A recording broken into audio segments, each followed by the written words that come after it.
Egyptian Museum of Turin is one of the oldest and most significant collections of ancient Egyptian archaeology outside of Egypt. A towering pair of statues of the ferocious-looking lion-headed goddess Sekhmet stand at the entrance of the Egyptian Museum of Turin.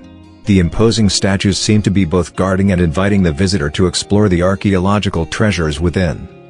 The Egyptian Museum of Turin is one of the oldest collections of ancient Egyptian artifacts in the world.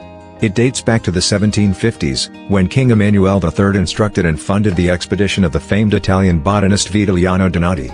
The expedition returned from Egypt with 300 artifacts from the Karnak temple complex. The collection grew with additional expeditions over the centuries, and today it contains well over 30,000 artifacts. The collection on display represents all periods and dynasties of Egyptian civilization, from the Neolithic to the pre-dynastic period, from the Old Kingdom to the Middle Kingdom, from the Ptolemaic to Roman rule.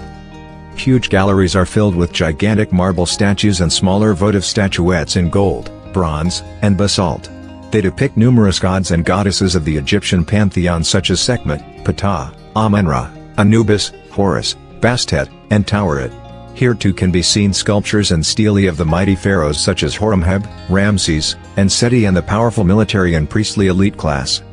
Just as interesting and impressive, and perhaps even more moving, are the smaller artifacts on display that offer glimpses of the everyday life of ordinary people in ancient Egypt. These include sandals, pottery shards decorated with erotic images, musical instruments, miniature funerary models, dresses, sewing needles, children's toys, and even foods such as bread. One of the major attractions of the museum are undoubtedly the mummified remains on display. They showcase thousands of years of diverse funerary rites practiced by ancient Egyptian civilization. Mummies include examples of the unbandaged dead of pre-dynastic Egypt, preserved as a result of the arid desert environment, the iconic linen-bandaged mummies of the Old Kingdom, and the cartonnage masked mummies of the Middle and New Kingdom periods.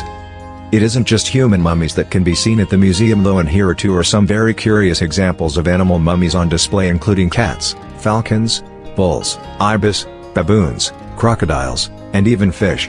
The museum offers the opportunity to join thematic visits, admire temporary exhibitions, and take part in educational tours and workshops to explore the knowledge preserved here. Several exhibition spaces and tour itineraries with a broad offering in terms of knowledge and experience. Visitors absolutely must see the Silvia Curta Library with its interesting ancient works and collections of immense value.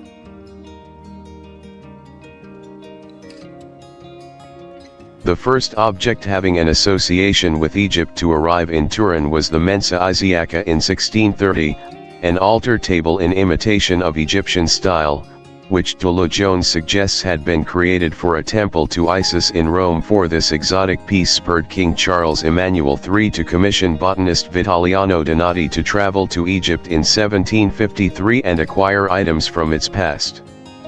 Donati returned with 300 pieces recovered from Karnak and Coptos, which became the nucleus of the Turin collection. In 1824, King Charles Felix acquired the material from the Drovati collection, 5,268 pieces, including 100 statues, 170 papyri, stelae, mummies, and other items, that the French general consul, Bernardino Drovati, had built during his stay in Egypt.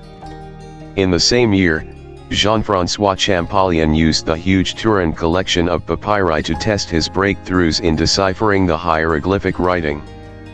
The time Champollion spent in Turin studying the texts is also the origin of a legend about the mysterious disappearance of the Papyro dei Re, that was only later found and of which some portions are still unavailable. In 1950, a parapsychologist was contacted to pinpoint them, to no avail.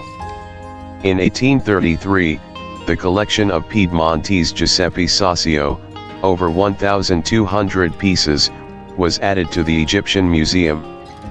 The collection was complemented and completed by the finds of Egyptologist Ecobedo Schiaparelli, during his excavation campaigns between 1900 and 1920, which further filled out the collection. Its last major acquisition was the small temple of El Isaiah, which the Egyptian government presented to Italy for her assistance during the Nubian monument salvage campaign in the 1960s. Through all these years, the Egyptian collection has always been in Turin, in the building designed for the purpose of housing it, in Via Accademia delle Scienze. Only during the Second World War was some of the material moved to the town of Agli. The museum became an experiment of the Italian government in privatization of the nation's museums when the Fondazione Museo dell'Antichità Egizio was officially established at the end of 2004. The building itself was remodeled in celebration of the 2006 Winter Olympics, with its main rooms redesigned by Dante Ferretti, and featured an imaginative use of lighting and mirrors in a spectacular display of some of the most important and impressive pharaonic statues in the museum collection.